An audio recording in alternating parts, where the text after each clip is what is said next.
Gents, good day. Today ain't fun. At 11:10, I've got another appointment at dentist to see how my mouth's doing. Now, if you're not up to speed with this, because why would you be? I haven't been on fucking YouTube properly, have I? Just before our holiday to Tenerife, which you'll have seen in the last episode, that were filmed at the end of Feb. The beginning of Feb, I had a bone graft along my jaw. That bone had to fill the space of 2 teeth for me to have an implant fitted. Well, one implant screw, but with 2 teeth on it. It was grim actually. The best way I can explain the bone graft is that they essentially got my lips, hung it underneath my jaw, scraped the bone off, and then worked on it, and I was fucked for about a month. I'm going back for another checkup today, and last time I went to see him, they said there's a good chance I might have to have it all done again because there's enough bone stayed in the pocket widthways, but not heightways for the implant to screw in and keep to its best. I'm not pooing me saying, I'm just on edge. I'm not even on edge about having it done. I'm on edge about the impact it has on all of us. Shall I be a wanky Instagrammer? A wanky YouTuber? Mate, pop a like on this if you hope it's going to be good news. Real talk, pop a like on this and subscribe if you're not already, because it really helps us out.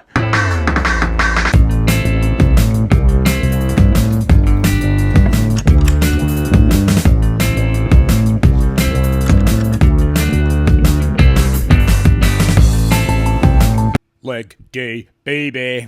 Currently running an upper-lower split. However, instead of 4 sessions a week, I'm running them over 3. So week 1 will go upper-lower upper, then week 2 goes lower upper lower, and then I've boxed off the exact same training block that I'd be doing in a surplus in my deficit, and I tend to find I just recover really well from those 3 sessions as opposed to the 4 sessions that I do when I've got an increase in calories coming in and supporting that recovery.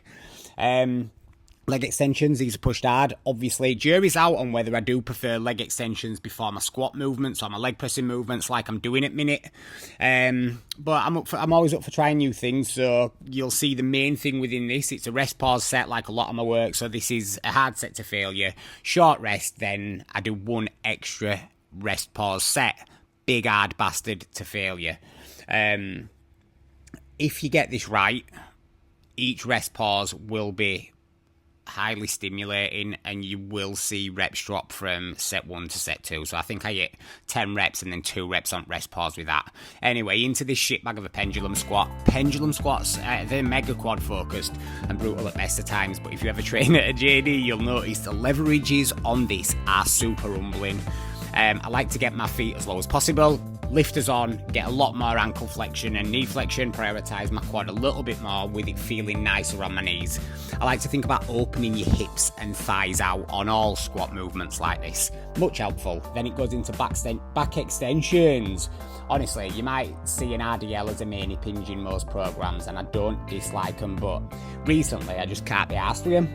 So my main hinge has been these bad boys, and I'm finding them pretty simple to progress. I actually enjoy doing them, and they don't fry me after whilst actually frying my hammies.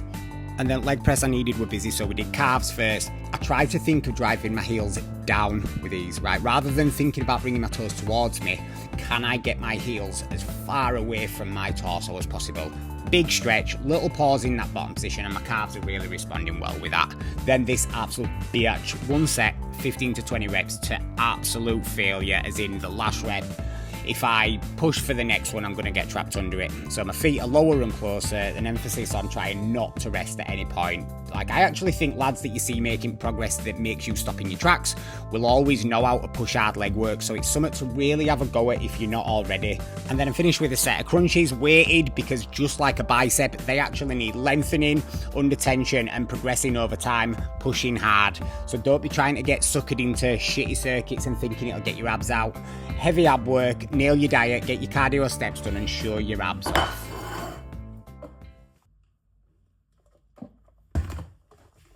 450 grams of skier, apple, pear, bit of honey. I am not weighing anything across this mini cut. I'm leaning on habits and good knowledge built over years to eyeball a lot of it, but most of my stuff, it's relatively easy to split down and track. Anyway, let's go get clean and then go to the dentist.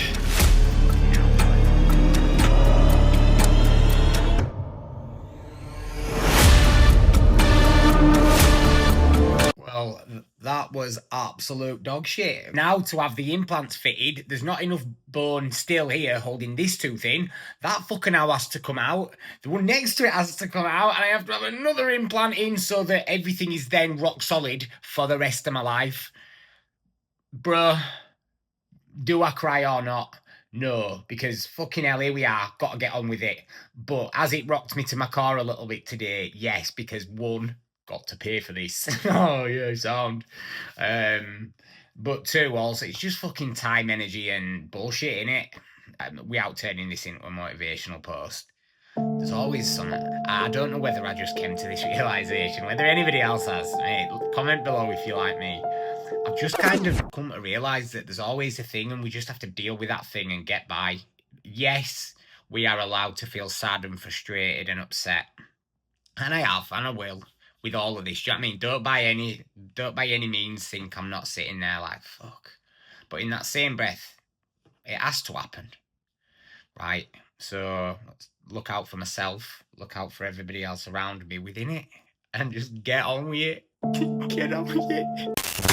Right, it's time for Give Your Meat a Good Rub, where a cooking illiterate dad shows you how to get in shape without dicking about in kitchen. Give your meat a good old rub. Hot and spicy meat. Yeah, boy. Now, today's recipe, if we can even call it that, is going to be particularly helpful for those of you that struggle to diet on less calories. It's fucking important, is this.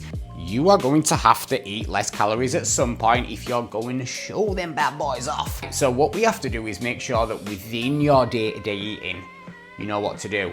That's what we're going to cover off today.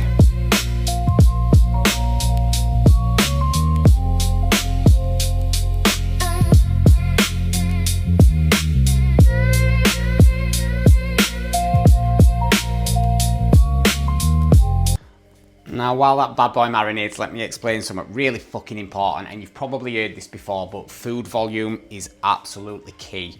What we mean by food volume is essentially the amount of grub that goes in your belly for the calories that you spend. Now, if we want to think about this in a mad practical way, the further you get into a diet and the less and less calories you have to consume, which again, is probably going to have to happen, particularly if you're somebody that's either very small and or is busy as fuck with everybody else around you that you maybe can't go do extra cardio and you can't get more and more steps in. There has to be now, right now, watching this, a buy-in that you're going to have to eat less calories. That doesn't mean less food. This is where food volume comes into it, is that we have to start prioritising a bowl of food that gives us as much food within that bowl for as few calories as is practical, coupled with enough protein. Splitting one full bag of stir-fried vegetable over 2 meals. Most of you are going to give this over like 4 or 5 people, but you're not most people anymore. You are somebody that is busy, chasing a goal, has already probably put some work in to get towards that goal, and now doesn't want to fuck it off again because you can't work out the next step.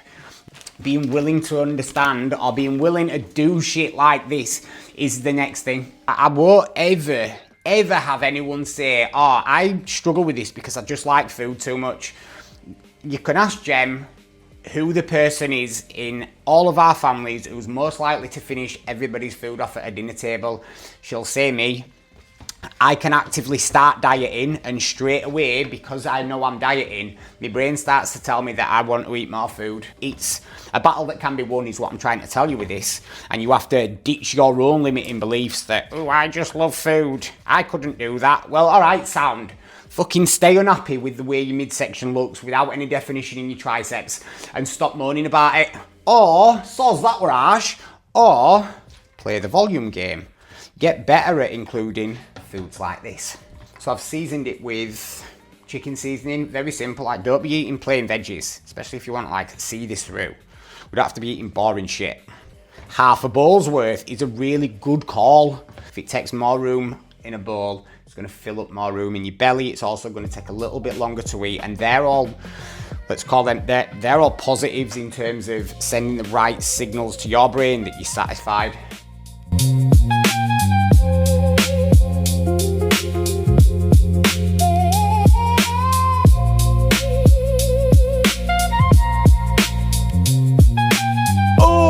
know the irony of this book. I bought this in Feb, hopefully to try and kind of help me manage some of these ADHD symptoms and shit like that. Fucking maybe read it twice because I struggled to think clearly enough to read it. Oh, good one, me. I have some chicken tikka pieces. It's going to give me about 45 grams of protein. I have half a plate and half of that packet of stir-fried veggies. Got a little bit of avocado on there. I'm just during this mini cut that I'm in right now. Training days are higher carb. Non-training days are higher fats, but again, it's not a lot of fats. That is literally like 1/8 of an avocado. Little bit of light mayo on the chicken. That then is going to go into my belly because it's high in protein, higher in fibre, nutrient dense, tasty. It's going to satisfy me for hours. Probably not because I'm a greedy pecker, but it's going to satisfy me. There's a lot of you with untapped potential, like you can see you're grafting hard, right? In gym 3 or 4 times a week, writing it down, pushing it, tracking your food or following a meal plan, but tracking your food, doing a lot of the right stuff, going and doing your steps. But this lets you down. Don't spunk your calories on nothings that leave you feeling unsatisfied. Fill your belly. Doesn't that sound nice, by the way? Fill your belly and you can see what I've eaten there. That took me best part of 5 minutes to, well, I think it was 10 minutes to cook veggies and then just threw the rest of the stuff together. Easy work, man, and hopefully that's been enlightening. Worth a like though, innit? It's definitely worth a like.